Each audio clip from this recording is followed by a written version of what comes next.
देखिए, मध्य प्रदेश के रायसेन जिले में स्थित ऐतिहासिक रायसेन किला अपने भीतर इतिहास, आस्था और रहस्यों की अनगिनत परतें समेटे हुए। कहा जाता है कि इस किले पर 14 बार आक्रमण हुआ, 2 बार जौहर की ज्वालियां भड़की और यहाँ की रानियों ने सम्मान की रक्षा के लिए प्राणों की आहुति तक दे दी। किले में स्थित सोमेश्वर महादेव मंदिर साल में सिर्फ एक बार महाशिवरात्रि पर खुलता है और वही मदंगन तालाब और पारस पत्थर की मान्यता इस किले को और भी रहस्यमयी बना देती है। इतिहास के पन्नों में दर्ज शौर्य, बलिदान और विश्वासघात की कहानियां आज भी रायसेन के इस किले को एक अनसुलझी पहेली बना देती है। एक रिपोर्ट देखते हैं।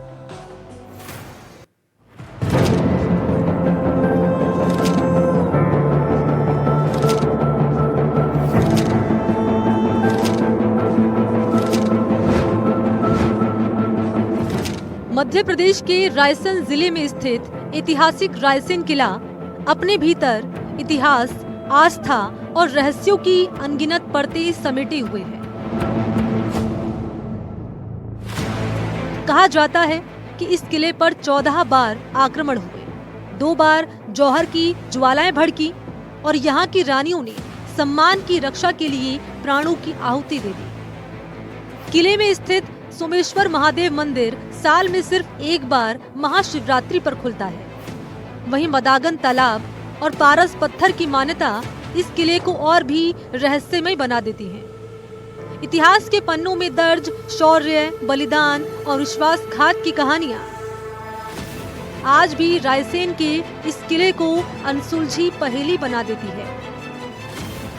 मध्य प्रदेश की राजधानी भोपाल से लगभग 45 किलोमीटर दूर रायसेन का किला वह ऐतिहासिक दास्तान है जो 1120 शताब्दी के आसपास बनाया गया था और इस किले पर लगभग 14 विभिन्न राजाओं एवं देशों के द्वारा यहाँ आक्रमण किए गए थे और गोलों की बसात भी की गई थी।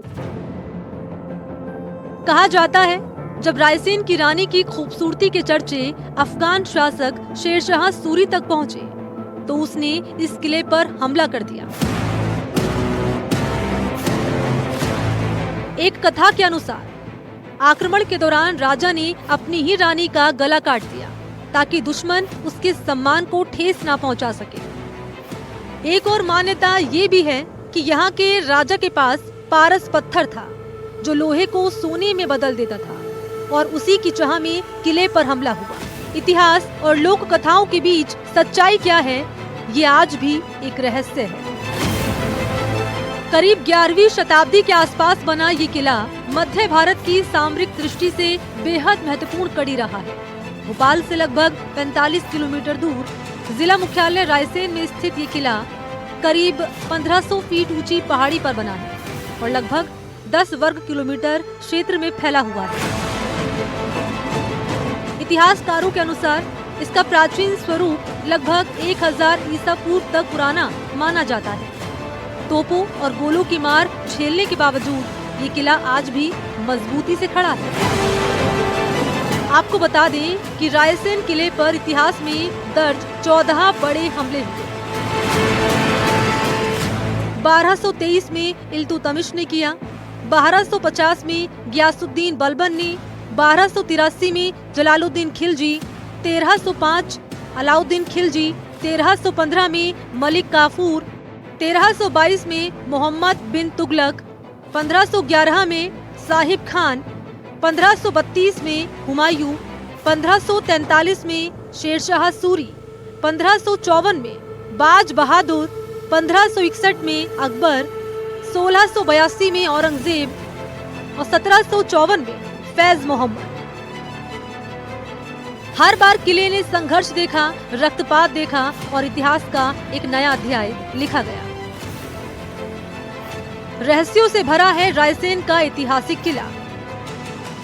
यहाँ 17 जनवरी 1532 में बहादुर शाह ने किले का घेराव किया। 6 मई 1532 कथा है कि रानी दुर्गावती ने 700 राजपूतानियों के साथ अग्नि जौहर किया। 10 मई 1532 में राजा सिलहादी और राजपूत सैनिकों ने वीरगति पाई। जून 1543 में राजा पूरनमल पर शेरशाह सूरी ने कथित रूप से विश्वासघात किया। रानी रत्नावली समेत महिलाओं और बच्चों ने बलिदान दिया। ये घटनाएं रायसेन को शौर्य और स्वाभिमान का प्रतीक बनाती है। अल्लाह भोलेनाथ से अपन कुछ भी मांगते हैं, ऐसी प्रभाव है उनका कि आप एक बार दरबार में जो कोई आ जाते तो बार बार मन करता है उनका कि हम जाएं। साल है तो शिवरात्रि पे खुलते हैं, मेला भी लगता है, बहुत सारी जनता आती है, लाइन लगी रहती, शाम तक जल चढ़ता है। रायसेन किले की चार दीवारी के भीतर प्राचीन भारत की अद्भुत इंजीनियरिंग के प्रमाण मिलते हैं। वाटर हार्वेस्टिंग सिस्टम, करीब 10 वर्ग किलोमीटर में गिरने वाला बारिश का पानी भूमिगत नालियों के माध्यम से एक कुंड में एकत्र होता है। नालियां कहां से शुरू होती हैं और कितनी है, ये आज भी रहस्य बना हुआ है। इत्रदान महल की दीवारों में बने आले एक अद्भुत साउंड सिस्टम का उदाहरण है। एक दीवार से फुसफुसाने पर दूसरी दीवार पर साफ आवाज सुनाई देती है। करीब 20 फीट दूर तक ये तकनीक आज भी शोध का विषय है। किले के भीतर हैं सोमेश्वर महादेव मंदिर, हवा महल, रानी महल, झांझरी महल, बारादरी, शीलादित्य की समाधि, धोबी महल, कचहरी, बाला किला, हम्माम और मदागन तालाब स्थित है। ये परिसर अपने आप में एक संपूर्ण प्राचीन नगर जैसा प्रतीत होता है।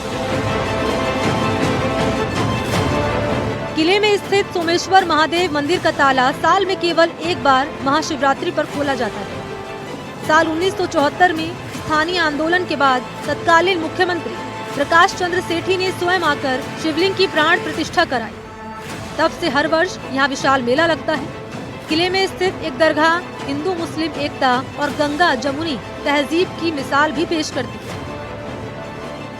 क्या है यहाँ अच्छा है, यानी मनोकामना पूरी होती है, सभी लोग आते हैं इधर दर्शन करने के लिए। उस दिन बहुत लोग आते हैं, जल चढ़ता है, सब बहुत भीड़ रहती है, उन्हें मानता है इसमें। इतिहास की इतनी बड़ी धरोहर होने के बावजूद रायसेन का किला प्रशासनिक उदासीनता का शिकार है। पर्यटक यहाँ पहुँचते तो हैं, लेकिन सुविधाओं का अभाव साफ दिखाई देता है। मुख्य द्वार पर अक्सर ताला लगा रहता है। पर्यटकों को कठिन चढ़ाई पैदल तय करनी पड़ती है। इतिहास की यह अमूल्य धरोहर संरक्षण और संवर्धन की मांग कर रही है।